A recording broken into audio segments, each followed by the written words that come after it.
پاکستان کے قابل احترام دیوبندی مسلک کے فکر نے فرمایا کہ فرض نماز کے بعد ہاتھ اٹھا کر دعا مانگنا، اس کا کیا حکم آپ نے پوچھا نا سلمان صاحب بامبے سے. تو سیدھی سادی سی بات ہے کہ فرض نماز پڑھنے کے بعد ہاتھ اٹھانے کا ثبوت حضور صلی اللہ علیہ وسلم سے ثابت شدہ چیزیں ہیں، اس میں دخل نہیں دینا چاہیے. اسے بدعت قرار دینا بہت بڑی جسارت ہے.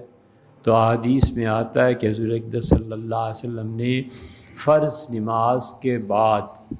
دعا جو لوگ مانگتے ہیں اس کی قبولیت کے متعلق بشارت دی ہے. ہم حنفی اس میں ذرا سی بات یہ کرتے ہیں کہ فرض کی تقسیم کر دیتے ہیں. ہم کہتے ہیں کہ جس فرض نماز کے بعد سنن موقدہ ہیں، ظہر کے بعد، مغرب کے بعد اور عشاء کے بعد، تو وہ کہتے ہیں 2 رکعتیں سنت کی یہ بہت زیادہ سٹرانگ ہیں، انہیں فرض نماز ہی کا حصہ سمجھنا چاہیے. تو فرض نماز پڑھ کے 2 سنتیں پڑھ کے پھر دعا مانگے جتنی بھی ہے. حضور صلی اللہ علیہ وسلم نے فرمایا ہے کہ فرض کے بعد دعا قبول ہوتی ہے تو یہ ہے. اس لیے صحابہ کرام رضی اللہ عنہم خود بھی فرض نماز کا سلام پھیرتے تھے اور دعائیں مانگتے تھے. حضرت صائب رضی اللہ عنہ فرماتے ہیں کہ حضور اقدس صلی اللہ علیہ وسلم جب دعا فرماتے تو اپنے دونوں ہاتھ مبارک اٹھاتے اور فارغ ہو جاتے دعا سے تو انہیں پھر اپنے چہرے پر بھی پھیر لیا کرتے تھے. اصل یہ ہے کہ حضور اقدس صلی اللہ علیہ وسلم فال لیتے تھے،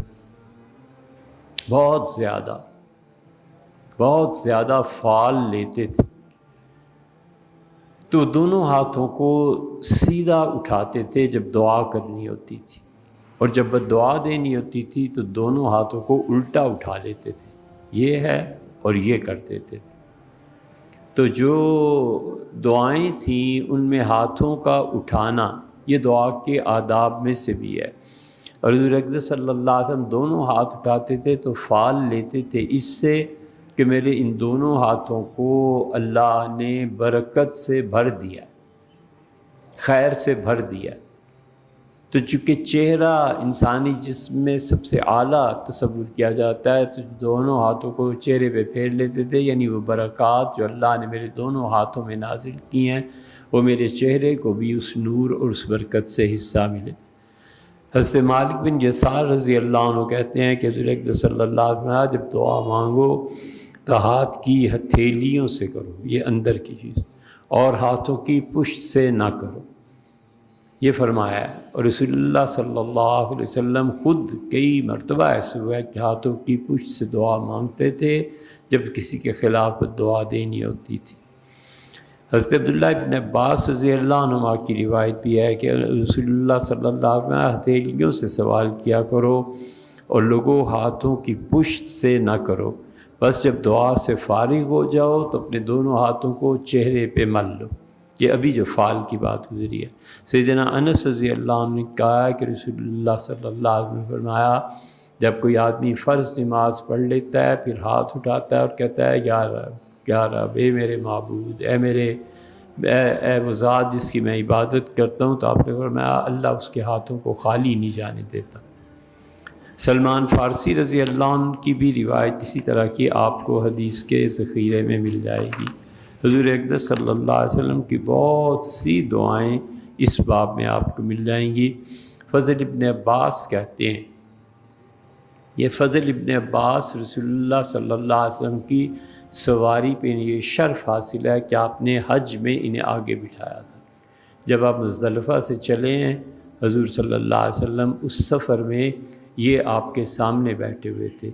تو کہتے تھے میری عمر اتنی تھی کہ میں مرد و عورت کی تمیز کر سکتا تھا، تو میں نے آگے سے جو خواتین آ رہی تھیں مسلسل انہیں دیکھنا شروع کر دیا. تو حضور صلی اللہ علیہ وسلم نے کچھ نہیں مجھے کہا، صرف میرے سر پہ ہاتھ رکھا اور جدھر میں دیکھ رہا تھا اسے پورا گھما کے ادھر کو کر دیا، یعنی کچھ اور چیز دیکھو، یہ مت کرو. فضل ابن عباس وہ ہیں، وہ کہتے ہیں کہ رسول اللہ صلی اللہ علیہ وسلم نے فرمایا 2 رکعتیں ہیں، لوگوں 2 رکعتیں پڑھو اور اس کے بعد عاجزی اختیار کرو اللہ کے لیے، اپنے آپ کو کمتر مانو اور پھر دونوں ہاتھ اٹھاؤ اور ہتھیلیاں اپنے چہرے کی جانب کر لو اور اپنے پروردگار سے کہنا کہ اے میرے رب یہ کر دے یہ کر دے، تو حضور صلی اللہ علیہ وسلم نے پھر فرمایا دیکھو دعا مانگنا، اور اگر تم ہاتھ اٹھا کے دعا نہیں مانگتے تو پھر تمہاری نماز ناقص رہے گی۔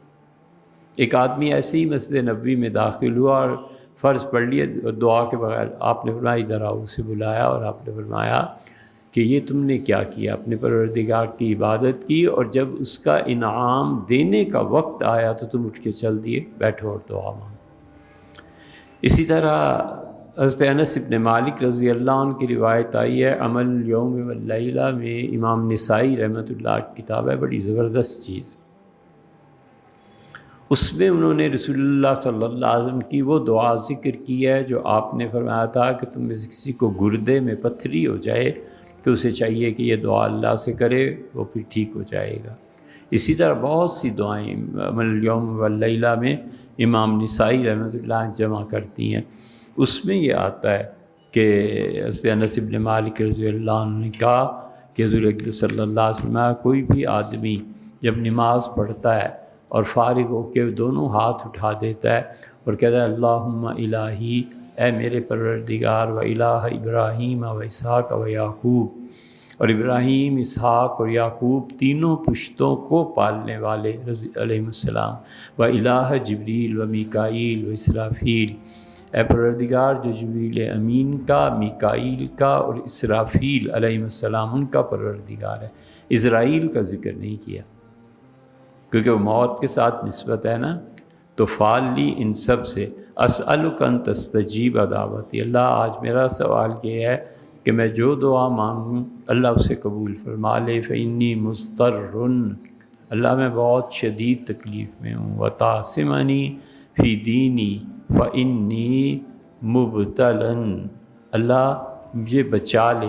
میرے دین کو بچا لے کہ میں بہت زیادہ گناہوں میں دھنستا چلا جا رہا ہوں، وتنالنی برحمتک فإنی مذنب، اور اللہ اپنی رحمت اس کا فوارہ مجھ پہ کھول دے، اللہ مجھے اپنی رحمت سے گھیر لے،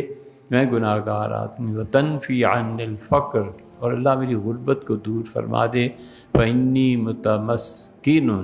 اللہ میں بہت ہی مسکین عاجز آ گیا، الا کان حقا علی اللہ، آپ نے فرمایا جو یہ دعا مانگے گا اللہ کا حق بنتا ہے کہ اپنے اس بندے کے ہاتھوں کو خالی نہ لوٹائے، اس لیے دعا مانگنی چاہیے، ہاتھ اٹھا کے مانگنی چاہیے، زیادہ ادھر ادھر کی سننے کی بھی ضرورت نہیں۔ یہاں بہت سی چیزیں ایسی ہیں جو بیچارے ناظرہ قرآن نہیں پڑھنا جانتے اور وہ تفسیر قرآن کرنے کے لیے بیٹھے ہوئے ہیں، بہت بری حالت ہو گئی ہے۔ جن لوگوں کو پتہ ہی نہیں ہے کہ دین کیا ہے، وہ بھی ایک خاتون ہے، وہ قرآن پاک کی تفسیر کر رہی تھی، تو کسی نے سوال کیا اسی طرح کہ یہ درست ہے یا نہیں، تو اسے صلی اللہ علیہ وآلہ وسلم پڑھنا نہیں آیا، کئی جگہ کچھ اور پڑھ رہی ہیں، تو ہم حیران تھے کہ بی بی کو کس نے زحمت دی ہے کہ تفسیر کریں، تم درود پورا نہیں پڑھ سکتی، قرآن سے ہی نہیں پڑھ سکتی تھی اور تفسیر لگی ہوئی۔